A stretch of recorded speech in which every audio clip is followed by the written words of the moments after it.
আমি আপনাদেরকে শয়তানের একটা চালাকির কথা বলছি, শুনুন। মনে করুন আপনার অফিসে যেতে দেরি হয়েছে এবং দেরি করার জন্য আপনার বস রাগ হয়ে আছেন। অফিসে আরো অনেক মানুষ আছে। আপনি এরকম সময় কি করেন? আপনি সকলের নজর এড়িয়ে নিজের টেবিলে গিয়ে বসেন। আপনি তখন বসের সাথে দেখা করতে চান না। অথবা মনে করুন একটা বাজে রিপোর্ট কার্ড নিয়ে আপনি বাড়ি ফিরলেন। যখন আপনি ক্লাস 6 বা 7-এ খারাপ রিপোর্ট কার্ড নিয়ে আসেন, তখন আপনি চুপিসারে ঘরে ঢুকবেন। কোনো আসসালামু আলাইকুম নেই, কোনো কিছু নেই।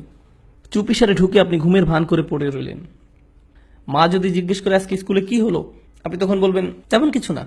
আপনি যখন কাউকে হতাশ করেন তখন তার থেকে দূরে দূরে থাকেন, এটাই স্বাভাবিক।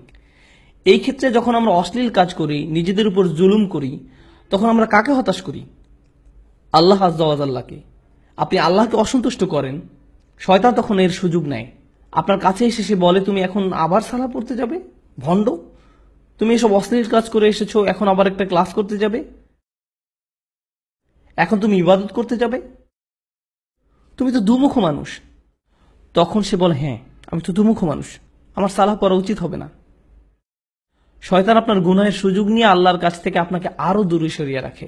আপনি তখন আল্লাহর সামনে দাঁড়াতে বিব্রত বোধ করেন। কিন্তু একজন সত্যিকারের মুত্তাকি যখন ভুল কিছু করে, তৎক্ষণাৎ সে কি করে? সে আল্লাহকে স্মরণ করে। যাকারুল্লাহ ফাস্তাগফিরু লিযুনুবিহিম, তারপর তার আল্লাহর কাছে ক্ষমা চেয়ে নেয়। এখানে জুনুব শব্দটা দিয়ে পাপ বোঝানো হচ্ছে, যা এসেছে জানাব থেকে। জানাব দিয়ে মূলত বোঝানো হয় এমন একটা পাপ যার কারণে আপনি অসম্মানিত বোধ করেন, এমন কোনো কাজ যার কারণে আপনি লজ্জিত, বিব্রত। আর তারা আল্লাহর কাছে ক্ষমা প্রার্থনা করে তাদের কৃত লজ্জাজনক কাজ থেকে। ওয়া ইয়াগফিরুয যুনুবা ইল্লাল্লাহ, আল্লাহ ছাড়া আর কে গুনাহ ক্ষমা করতে পারেন? আপনি আর কার কাছে যাবেন? কোথায় যাবেন? আল্লাহ ছাড়া আর কে জানে আপনি আর আমি কি কি ভুল করেছি? আমাদের গুনাহের খাতায় বহু জিনিস আছে যা আল্লাহ প্রকাশ করেননি, শুধু আল্লাহই সেসব জানেন। সেসবের জন্য আল্লাহর কাছে আমাদের ক্ষমা চাইতে হবে। জান্নাতে যারা যাবে তাদের বর্ণনা যেসব বৈশিষ্ট্য এসেছে তার মাঝে এটাই প্রধান বৈশিষ্ট্য। উলাইকা লাহুম জান্নাতুন তাজরি মিন তাহতিহাল আনহারু খালিদিনা ফিহা, তাদের জন্য প্রতিদান হলো তাদের পালনকর্তার পক্ষ থেকে ক্ষমা এবং জান্নাত, যা তলদেশে প্রবাহিত হচ্ছে প্রস্রবণ। এখানে যে শেষ কথাটি আপনাদের আমি বলবো, আমার ফ্যামিলির সাথে একবার শপিং মলে গিয়েছিলাম। সেখানে এক মা তার ছেলেকে ভীষণ বকা দিচ্ছিলেন, আর ছেলেটা চিৎকার করে কাঁদছিল। মা ছেলেকে কষে একটা চড়ও বসিয়ে দিল।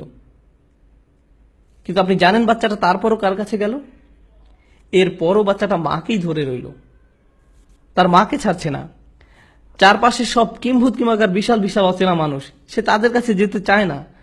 যদিও তার মা তার উপর রাগ হয়েছে, হতাশ হয়েছে, তাকে বকা দিচ্ছে, কিন্তু তার আশ্রয় সুরক্ষা সে কার কাছে পাবে?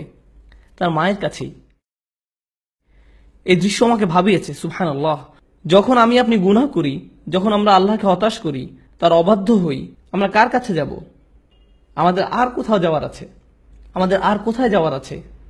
তাই আমরা আল্লাহকে অসন্তুষ্ট করলেও, আর আল্লাহ আমাদের যেমন দেখতে চান তেমন আমরা হতে না পারলেও, সত্যিকারে মুত্তাকি কখনোই আল্লাহর উপর আশা হারায় না। আল্লাহর উপর আশা হারানোর অনুমতি তিনি আমাদের দেননি। লা তাকনাতু মির রাহমাতিল্লাহ, সত্যিকারে মুত্তাকি কখনোই আল্লাহর উপর আশা হারায় না। আল্লাহর উপর আশা হারানোর অনুমতি তিনি আমাদের দেননি। এই আচরণ আমাদেরকে রপ্ত করতে হবে।